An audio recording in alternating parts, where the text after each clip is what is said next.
Hey everyone, thanks so much for tuning in to the GGP Pride Twitch stream. I hope so far this weekend you've been able to pick up a thing or two from panelists, or if this is your first session joining, you're in for a treat. My name is Andrew Gonzalez. I'm a program manager at GM City, and today I'm joined by some GGP scholars that were actually a part of the Scholars Program not too long ago. For this session, we'll talk to them a little bit more about what they've been up to since being a GGP scholar and more about their roles that they've taken on, but more importantly, about their stories and advice that they have to share with anyone that's either interested in becoming a GGP scholar or just wants to get advice for landing a role in the industry or just looking for that first role post-grad. So I'm excited to be joined today by Stephen, Isaac, and Audrey, and I'll have them introduce themselves in a little bit. I'm so sorry, I totally forgot to pronounce or introduce my pronouns, but I use he, him pronouns. Again, I'm Andrew, and I'll pass it over to Isaac for first, and then we can go Isaac, Audrey, Stephen.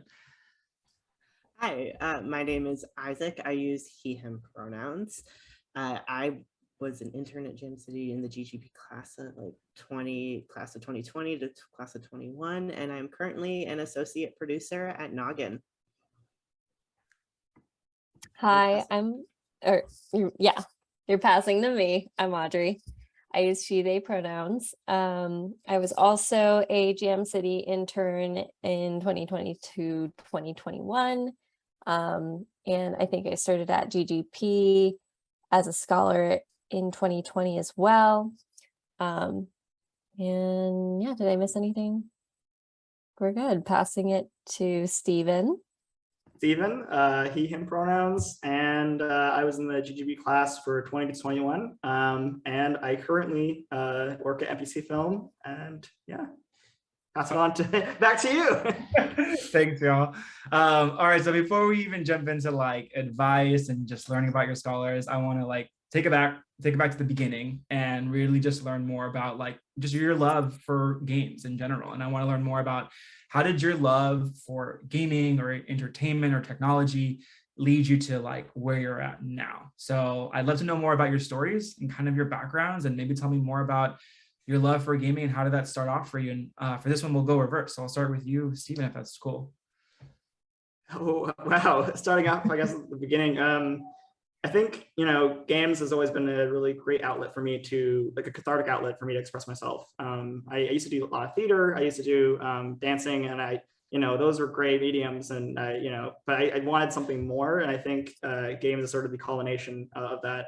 And also like the Wild West of where it's really easy to be the first one to do something. And not only from like a technical standpoint, but also, problem solving and just, it feels like the final frontier for art. So that's why I'm here. I had no idea you did theater, Stephen. I did theater. we need a chat about that. I had no idea. I wish I would have known this. Thanks. Well, about this, Audrey, I'd love to know where to start for you. Yeah, I think my love for games and kind of interactive entertainment, art, whatever, started when I was in middle school and I was part of our tech club, and we would make things on scratch.mit.edu, which is a pretty powerful, like it holds up what you can do in there. You can make little games and animations. Your honors, I have a two-part question for you then. So Okay. I'd love to know one about like, your love for gaming, kind of where did it come from? And then the second part of it was, how'd you find GGP? And was there anything, with being a scholar that you remember stood out to you in terms of like resources or opportunities that came with being a scholar? All right, that's a big question. It's two-parter. So I got into gaming first. I played a lot growing up, specifically by playing, I mean, I watched my dad play a lot when I was very little. My dad got a GameCube, and I would just kind of sit on the couch and just watch him play for like hours and hours on end. And I would then try to play. And that's how I just kind of really got into games. And then I would end up becoming a total Nintendo fanboy, just playing with my dad growing up. And then it just kind of blossomed from there. I love it. It's something that just brings me a lot of joy, and it's an escape from the stress of the real world. So I was like, I just want to make other people happy and escape reality too. And then in terms of GGP, I found GGP through a friend actually. So I had a friend who was a scholar with the ESA Foundation tell me about the ESA Foundation scholarship. And they recommended, they were like, "Hey, you should try applying. I think you'd be a good fit." So when I was applying for the ESA Foundation scholarship, I saw there was another portion on the form for GGP, and I was like, "Oh, GGP.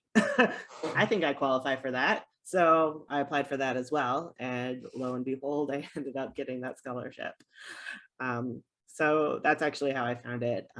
Being on the East Coast, I didn't really get to meet anybody over there, but it did kind of bring us together because with Zoom, and since I came in during the start of the pandemic, it really, like, the pandemic is horrible, and everything that came down in the beginning of March 2020, awful, but I got a lot of opportunities that I don't think I would have necessarily gotten in a normal world through Zoom with GGP. I got to meet and talk with Gordon, wonderful man. He's an Isaac cheerleader, as he says. And I got a lot of support and mentorship that I wouldn't really have gotten in person because I was on the other side of the country. Yeah. I love that. No, I mean, Gordon is watching this somewhere. Gordon, we love you clearly. We're huge Gordon fans. No, but yeah, I agree. I feel like, of course, with everything being virtual, like more opportunities came about. For me, that was like even able to have y'all on the team, right? And I know Audrey being in Texas and Isaac being in New York, I was able to bring y'all a part of Jam City for a little bit. So I'd love to talk about that for a second and just hear more about like your opportunities, with Jam City. So as a part of your scholars program, you're able to come into Jam City and work on, I believe, Stephen, you were on one team, but I think Audrey and Isaac, you were on two different teams for your internship. So I'd love to learn more about like the teams that you were on, and maybe tell me more about, was there anything from that internship that was a takeaway or that you felt like it helped you really get more exposure to? For this one, I'll start with you, Audrey, if that's cool. Sure.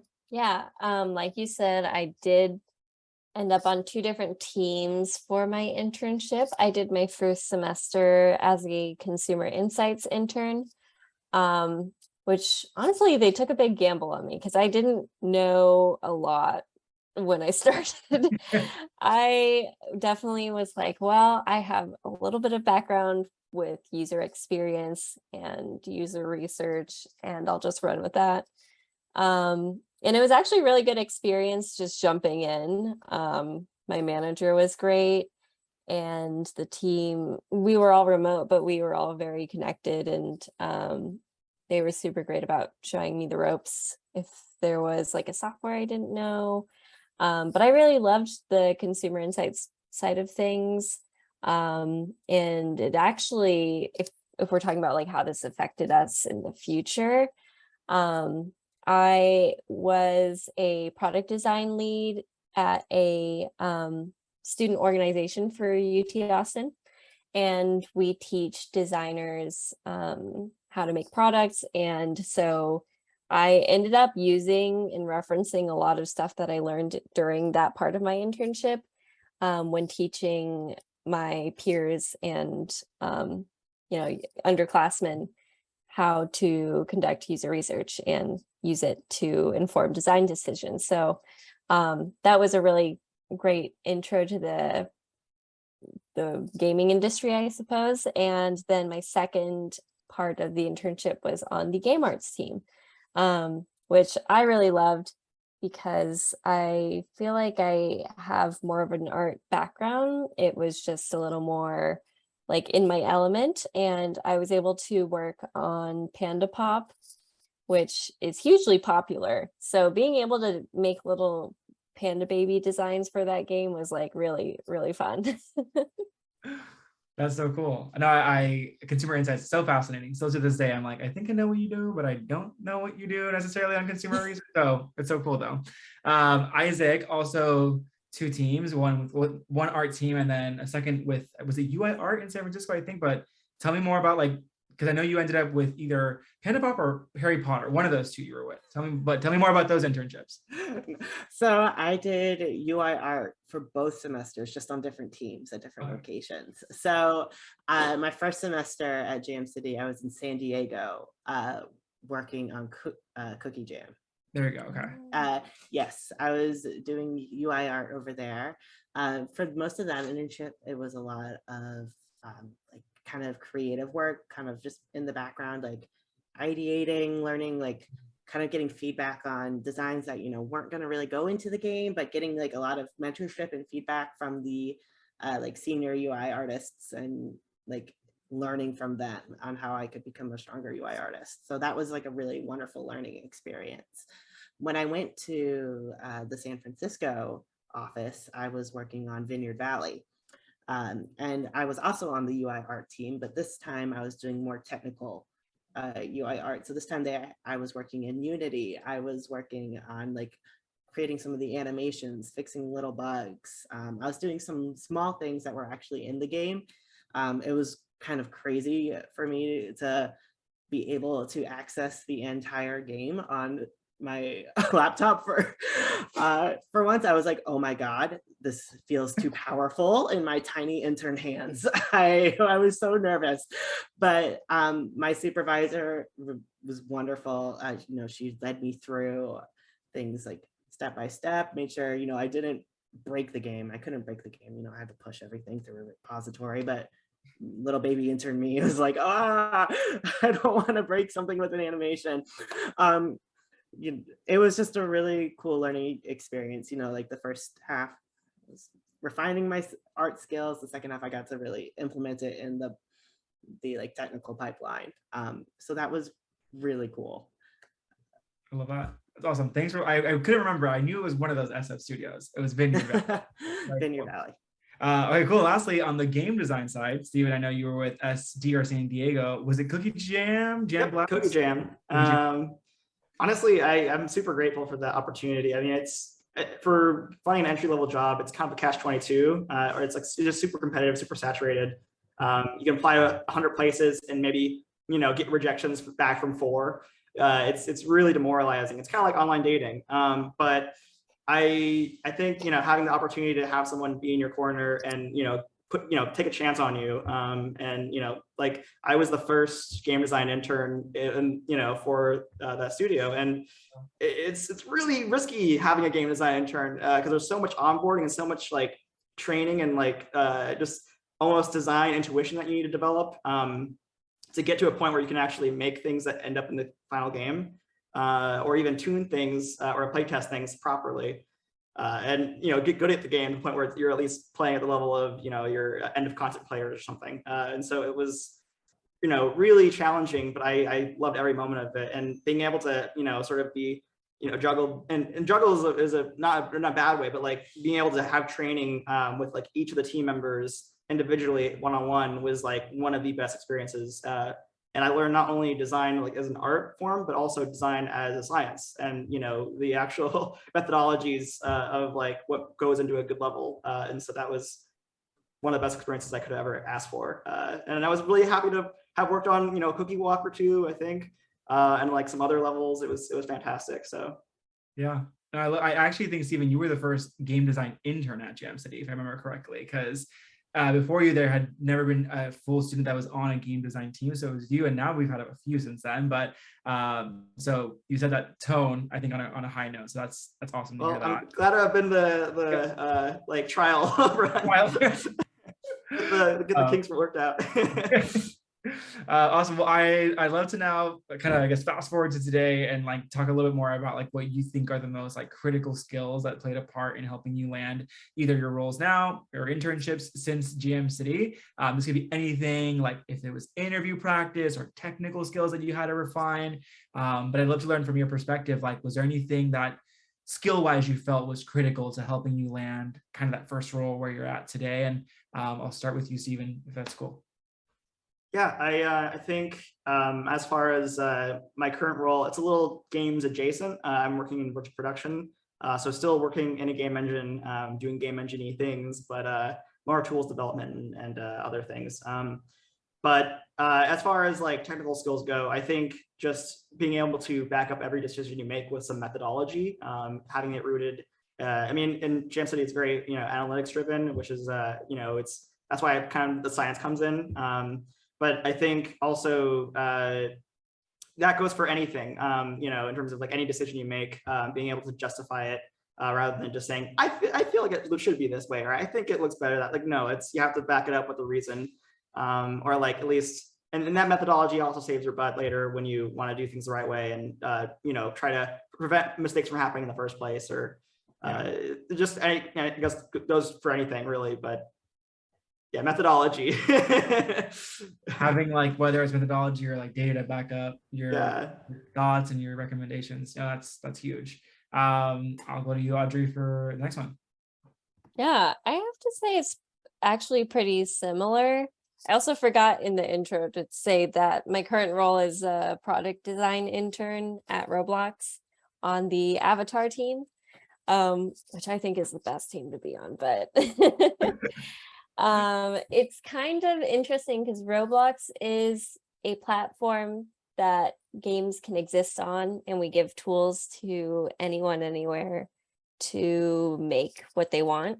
So it's not like I'm making a game per se, but I'm making things that allow other people to make games and play freely.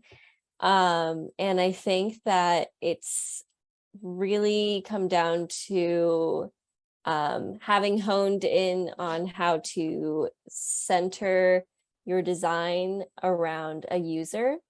I think a lot of consumer insights at Jam City taught me how to approach the problem with the lens of you're making this for a specific type of user and their needs and their pain points, and how do we measure that and how do we test that, and what kind of solutions can you provide to give them the best experience. So I would have to say that was probably the most foundational part of learning how to do that in a game space. And I still do that to this day. So important too, like whether it's player profiles or like player journey maps, like all that stuff is like so important. I feel like not only just to games, but like so many different types of industries and like knowing who you're creating something for. So that's awesome. What about you, Isaac? Any skills that you feel like were critical to getting to Noggin? Yeah, so this one's actually going to be a little more technical, but working in an environment where I got to see and like learn about how a live ops mobile app was like being worked on, and how I got to witness and learn from a lot of meetings and things about like, hey, we're working on this, it needs to be done by this date, we're going to send it to production by this date, because I think a lot of live ops games are produced a lot differently than a lot of one and done. We have that end goal in sight, we're going to keep pushing back, of course, but we have that end goal in sight. I think there's a lot of sorry, I'm losing my words. There's a lot of like planning that kind of goes. There's a lot of planning. There's a lot of constant, consistent planning and scheduling that happens. So as someone who is applying to work in mobile games, that's something they don't really teach you in school.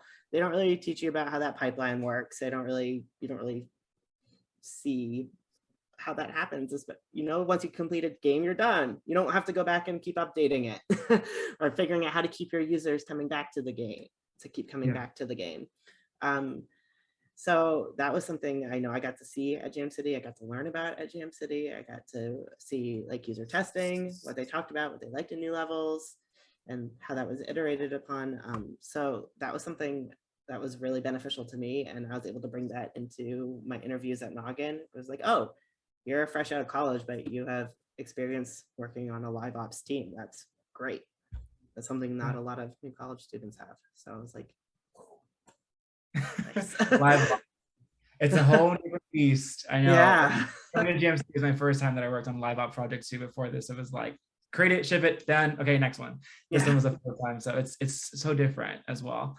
You also mentioned something in your answer, Isaac, that I would love to like go back to, which is like what you've learned in school and how that compares to, I guess, what you know now, being in full-time environments and being within what you're doing now. So I'd love to learn just, I guess, in general, like, did this meet expectations for you in terms of what you worked on in school, Audrey, what you're working on in school now? And like, is it completely different? Is there something that students should know that you know now that maybe you don't learn in school? For this one, I'll start with you, Stephen, and then I'll do the same order, Audrey, Isaac, if that's cool. Okay, great. There's so many things that you don't learn in school. I know this is I don't want to sound bad here, but I didn't realize like how work is rewarded in real life, or like in the real world versus like school. Like in school, everyone, was there, working really hard, putting their 110% on everything, just because they wanted to make a name for themselves, and, just like, goodwill and good opportunities. And, but I think when you have the job, you already have the job. You don't really need to do that. Otherwise, if you do, you just get more work. And then they just basically like see how many jobs you can do. Like, and soon you'll end up doing like, half of the actual studio's jobs. And so it's and you get paid the same, especially if you're on a day rate. Like, you literally get paid no matter how long you stay at the office, whether it's 7 to 7 or like, whatever. But it's definitely, they will milk you as much as they can. I mean, maybe that's just for VFX industry. And I thought I was escaping, game crunch, but I stumbled upon a whole new crunch. But it's okay, because I'm actually not gonna be there for too long. But the main thing is, like, do what's sustainable for you. And set expectations, set boundaries. I think that's very important. Yeah, you're your own advocate. Otherwise, people will walk over you. And also, if you are always constantly saving the day and like delivering on the impossible or the last minute, they're going to expect that, and that isn't. One day, the other hand, the other shoe's going to drop, and it's it's going to be you in the hot seat. So generally, yeah, just like, you don't need to put 100%. You put in 80%, and then like. That's gonna sound awful, but like it's how you keep yourself not from burning out. Yeah. I love it. See, Stephen is spilling the tea. So if you're watching this, like, know that, but it's true though. It is so true. Being in the industry now for 5-6 years, like, boundaries, if you don't have them or good at them in games, people can ask for a lot. So it's not a lot at all. So it's important to set boundaries and knowing your own boundaries, and also knowing like what you can do and what you can't do, and being able to like communicate that.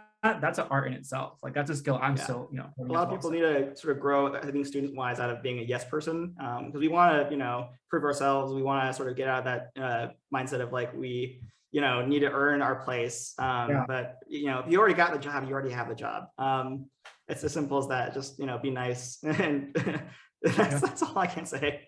I love it. No, that's 100%. So I love it. Audrey, what about you? Expectations, like, what did it meet? Is it different? What do you think?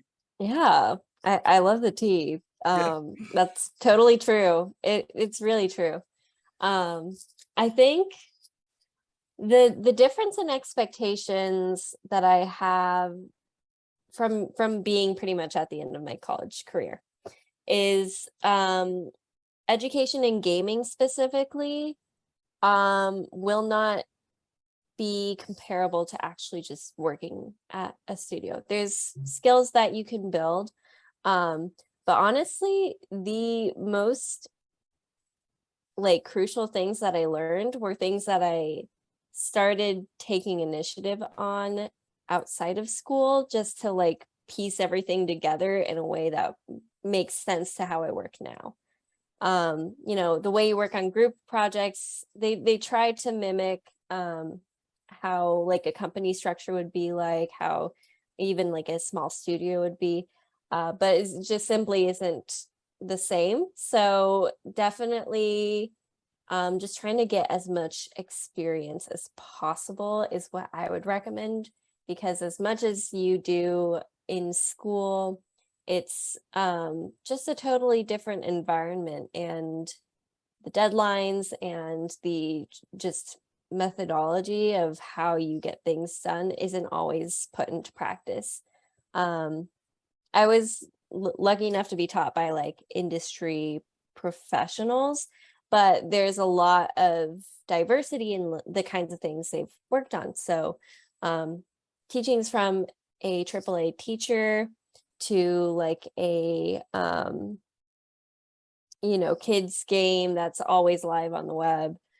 It's just like super different, and I don't think that there's enough like structure in gaming education in general that can like give people an idea of like, these are not the same, and it's not going to be the same when you're working on these different things, and that's okay. But you kind of have to go out there and learn that for yourself. Yeah, every studio is so different. Every publisher is so every game can be very different. And that's so true. It's like you have to learn the way that other teams work as well. And the only way to do that is through like experiences and hands-on. So yeah, plus one of that.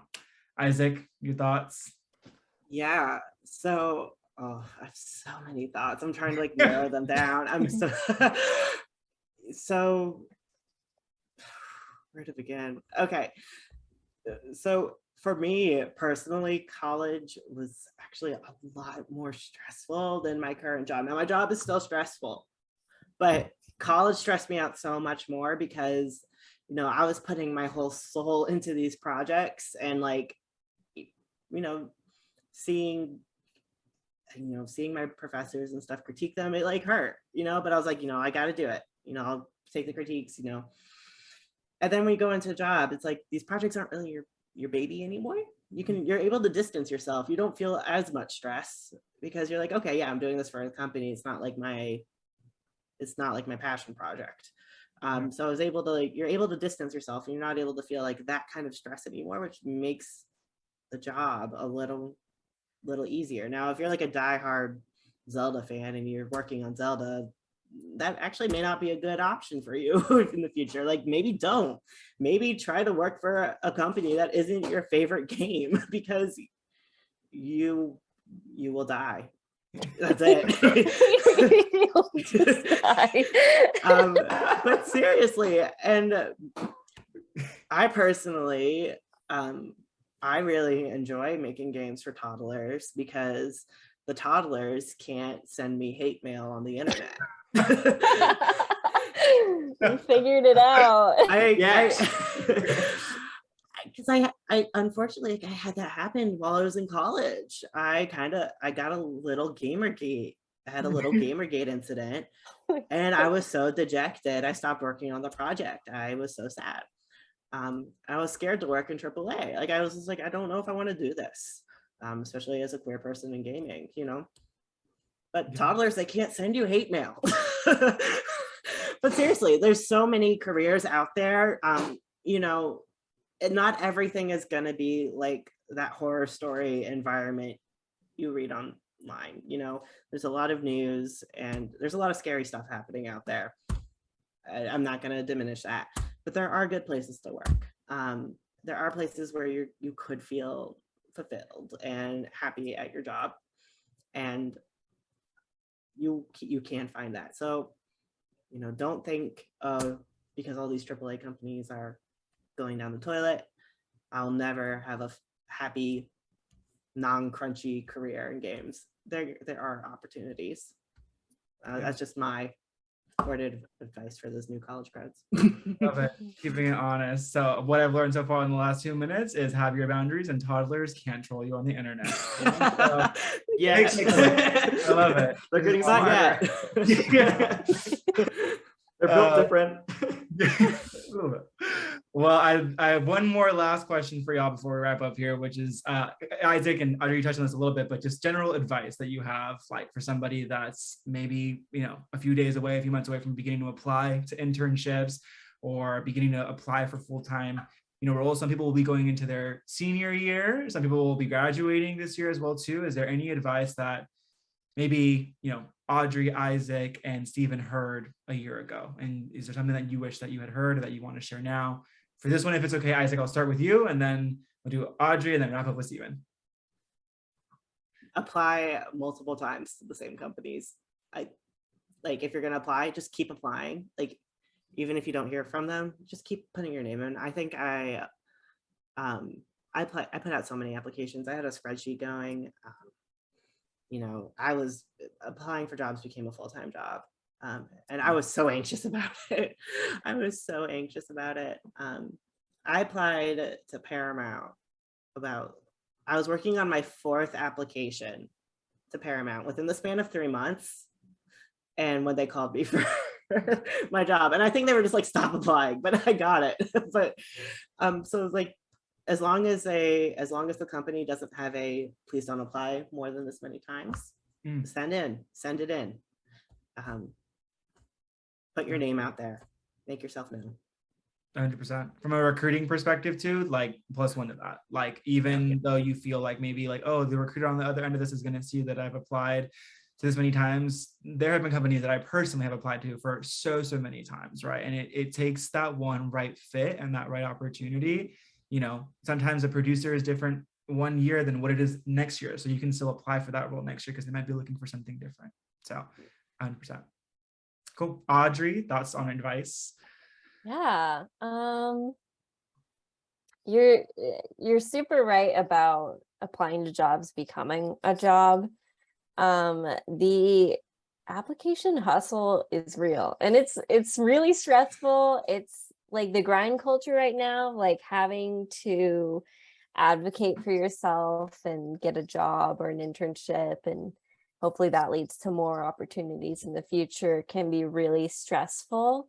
And when you're in college and you're doing that all the time, like even if you're not at the end of your college career right now, like a lot of people feel the pressure to be doing that. And so each year over the summer, you're having like this like deja vu stress of like, oh God, now it's time to LinkedIn grind and make all the connections and redo my whole portfolio. But there are definitely ways to like make that whole process easier on yourself. One would be like when you are doing projects in school or in your personal time and you're teaching yourself and you end up making something that you're proud of. Well, one, try to make things that you have the intent of like sharing on a portfolio. I feel like a lot of people just do stuff in school and then they like never show it to anyone ever. But like, if it is something you're proud of, you should be doing it with the intent of showing it to a potential employer. And two, when you're making that stuff, document it as you go along so you don't have to spend like a month afterwards trying to remember how you did something, and make like the imagery and documentation to show like, this is my process, like I can do things, instead of just like the final polished product, because a lot of people want to know your like process, and kind of reverse engineering your own process can be a mess sometimes. Yeah, and I don't know, just don't get discouraged, just keep trying. Yeah, just put yourself out there. Oh, those are good ones, especially your portfolio. I talk to art directors all the time, our design leads, and they're like, I wish on their portfolio they would tell us how they broke it down, and then you get on the phone with them and people forget oftentimes the projects they work on and all the impact that they had, and sometimes recruiters are really good at their jobs and they'll ask you those questions, but other times if you don't put yourself out there and you can explain that to them, it can often, lead to a miss. So that's huge, is updating that. So thanks for that. All right, Stephen, bring us home. What is your advice for those getting ready to apply? I think any advice is bad advice for this sort of thing, just because what works for one person, really, they're not telling the full story. I think the game industry, as much as it is kind of a just hard thing, numbers game in terms of applying cold emailing places and stuff. I think really most opportunities are through referrals, and that's like something that I think a lot of companies pride themselves on, or like even reward, where they'll be like, hey, they'll give you 100 or 1,000 bonus or whatever if you get an employee or something, and it's a very common thing. Even if they don't reward it, it's it's still like people want to get their friends to work with with them or replace themselves when they move jobs or whatever. And so that makes it really hard for someone applying just cold to places who, without any contacts. And networking, I guess, is one way to sort of get your foot in the door, kind of. But I think that's really the sad truth of the industry right now. And I guess the way around that is really just helping the people around you, because those are going to be your biggest advocates and the biggest people that are going to actually get you those jobs in the end.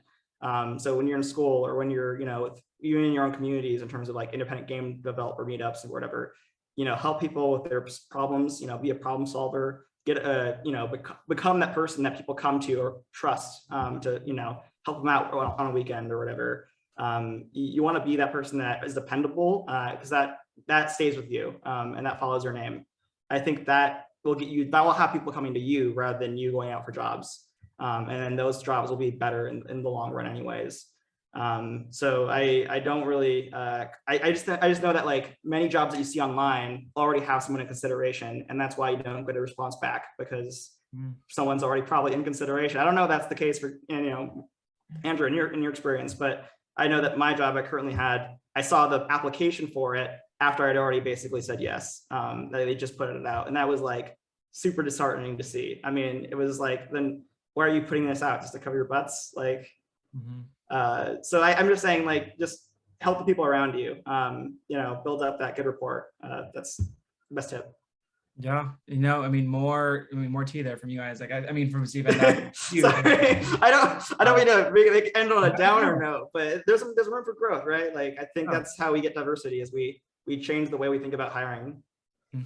Yeah, and I remember, oftentimes referrals, networking, that's what's like oftentimes like crammed down your throat when you're getting ready to graduate. And while yes, referrals are important and networking is important, like I feel like it's also important to remember that your network takes time to build. This isn't something where you just like have 10 connections like off of like one meeting. Your network comes through, like you mentioned, student projects even, or through internships or through other roles. Like don't feel discouraged if you are getting ready to graduate and your network isn't big or hasn't been created yet. Like my network didn't come until 4, maybe 3 years ago, really, right? So it's like it takes time to build that out. And like Steven, mentioned, it's important that while you're working to where you're at, like continue to help others out. And that's, I think, how naturally you form some of those relationships. And yes, referrals from a recruiter perspective are very, very helpful, especially if you're applying to, bigger name brands, because there's so many applicants. So referrals can really help you out with at least getting your resume to a desk of somebody that can check it out too and review it.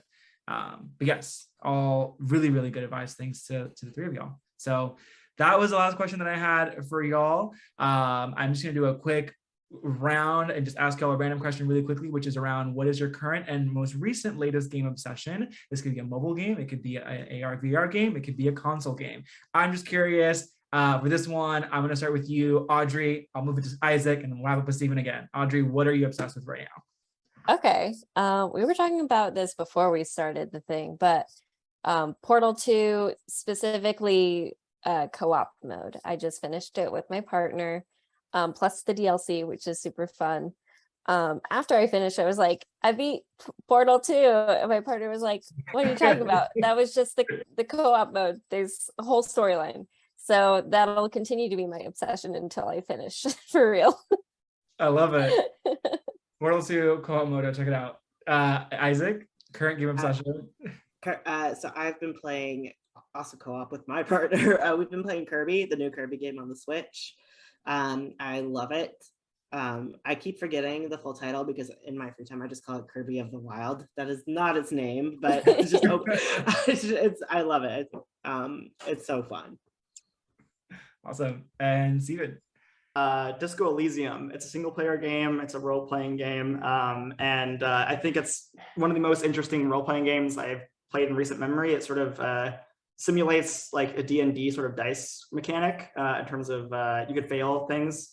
And it's really fun to see how the failing of the thing plays out. And it also represents thought as a mechanic. So sort of thoughts being the reward you get from, conversation, like it's the loot you get from conversations. And you have to mull it all on, and you can only have so many thoughts in your head at once. And it sort of defines your character also. Like that's such a political game too. I love that for that reason. But it's a beautiful work of art. It's the sort of game I would love to make at least once in my life. But yeah, I haven't tried to play it. I recommend it. I think everyone loves it who plays it.